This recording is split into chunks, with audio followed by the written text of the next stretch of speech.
Today I'm here for a little bit different video. I've been asked this question countless times, and I'm finally going to be telling you guys exactly how much my Miata cost me. So, I'm going to break it down into the first stage of all the way up until when TJ Hunt drove it.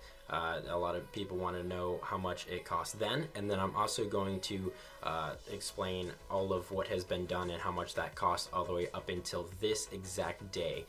There's going to be, I have hundreds of dollars in parts just waiting to be put on right now, but just up until what you guys have seen in the last video, that's everything that I'm going to be putting into the final cost in this video. I'll probably end up making another one of these videos later on when I'm completely finished, just to explain absolutely everything that has gone into the vehicle and how much everything cost.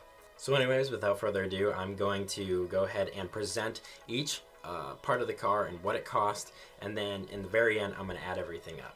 So the initial car was actually only $350 for a running and driving Miata. It didn't have an interior, and the hood was stripped already, and that's what gave me the idea for the whole car and everything. And it didn't have registration or insurance, so I had to tow it home, and that was $50 if you want to add that to the cost.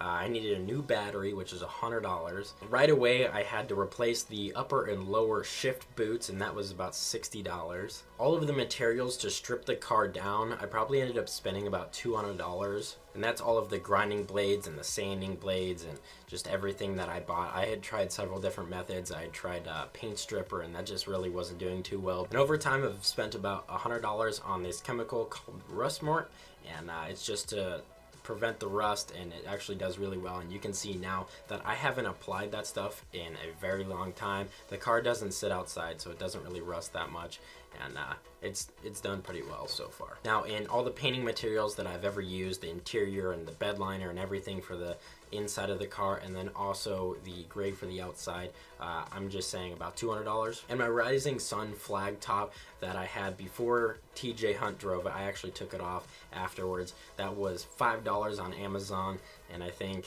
actually it was only like a cent, but then it was like $5 to ship, so I don't know. Very cheap though. Now all the lips and the side skirts and everything is about $200. The side skirts are like $115, and then the front rear lip are about like $40-ish. Before I did my new exhaust, the exhaust that I had on it previously I had done by a shop for about $300, which I know is pretty crazy, and I shouldn't have spent that much. Now my original wheels, this car has been through about 3 different wheels, but I didn't really pay for the other wheels for this car. It's just they had the same bolt pattern, so I threw them on there.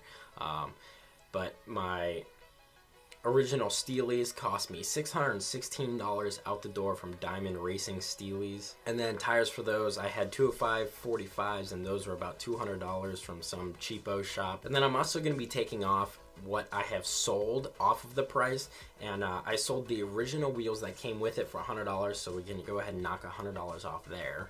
My coilovers were around $400. My oil cooler was about $120 on either Amazon or eBay. So both my front control arms and my rear control arms to get more camber were about $540 from Low Miata. My gas cap was about $60. My original light bar cost me around $140. I think it was $120 and then $20 for the harness. If you want to count my oil pan, since I broke it, that was like $30, and then shipping, I don't know, I'm just gonna say $30. Something that you guys probably wouldn't really think, but I think I paid $10 for the front badge on my car. My mirrors were $68. The fog lights that were in the mouth before I changed them out were $140. My headlights, the 4 headlights that I used to have, were $88. And then the visors that I have in my car were $60.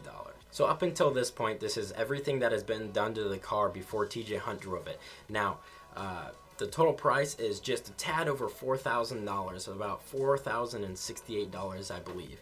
Now, that's also not including some of the materials that I had to purchase for like metal for the skid plate and some other stuff that I don't really remember and or what the cost was, but I think I ended up putting metal materials in the very end, so that'll be included in the very end.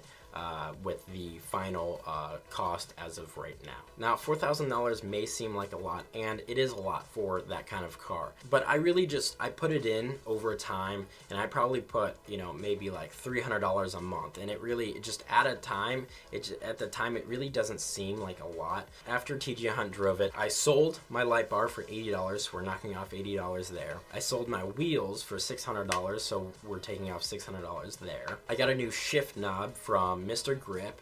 It's the real tall, like 16-inch dildo shifter with the knife in it. That was $120. I got my new wheels for $640 up in LA. I didn't include the gas costs that go up there, but they're $640. In order to get them rebuilt, it cost me $1,600 by Tomorrow Boy. I'll put his link in the description. He is absolutely amazing, and he got my wheels rebuilt within like 2 weeks. It was incredible. Actually, not even 2 weeks. It was just over a week, I believe. Tires, the R888, the 335s in the rear and the 285s in the front cost me just around $1,400 mounted and balanced. My new springs were $200, and I believe that is just for the two that I bought. I believe that was it. It might have been $400, but I'm just going to put $200 down. My spoiler that was purchased at a swap meet was $76 exact. My wing uprights from Big Country Labs were $100. My new exhaust cost me all of about $50, and that was just because I had to pay for the tips, and they're, you know, around $25 each, and the rest of the tubing I just used off of a rear bumper that was unusable, so I got it for free. Now here's where I'm adding in all of the metal material for the rear finish panel and the skid plate and whatever else I've used for the headlights and the brackets and all this other stuff. I'm going to say about $200, and that is pretty conservative. My new headlights for the Miata were about $138. The fog lights for the Miata that I just put in were $128. And that is everything I've put into the car up until this exact moment that I can at least think of, or that I thought up of while I was writing all of this out. I'm sure there's a bunch of small stuff that I don't remember. I mean, I spent money on a rivet gun and then a bunch of other tools that I just to make my life easier. I don't really consider that being a part of the car. It was just something that I had to buy because of the car. So it just, if you don't have the tools, you're going to have to consider the price of purchasing these parts and these tools to, you know, be able to do what you need to do to the car.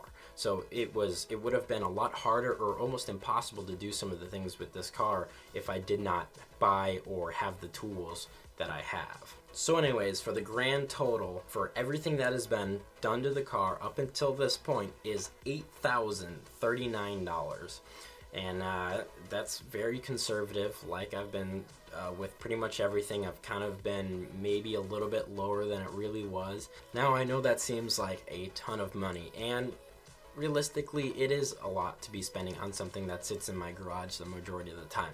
But the thing is it's what I enjoy most. It is my most fun car. I've had the most fun in that car out of any car I've ever owned. Even though I don't get to drive it that often, when I do, I absolutely love it. It used to be so fun just scraping everywhere, and hopefully we can achieve that scrapage level on my next car, which still not quite sure, but if you've seen my last video, I mentioned that I either want to get a 240SX or an E30, and a lot of people are saying that 240s are overdone and like so many channels have them, and I think that's true. But you guys know me, and this 240, if I were to get one, would not be anything like any of the other people's on any of the other channels. Now, I'm still considering the E30. It's just the thing is the reliability of a E30 versus a 240. Now, I'm a lot more comfortable working on a 240 than I am on an E30. I hope you guys enjoyed this video. A little bit different style than usual. As always, thanks for watching and peace out. I double dare you, motherfucker. Say what? One more.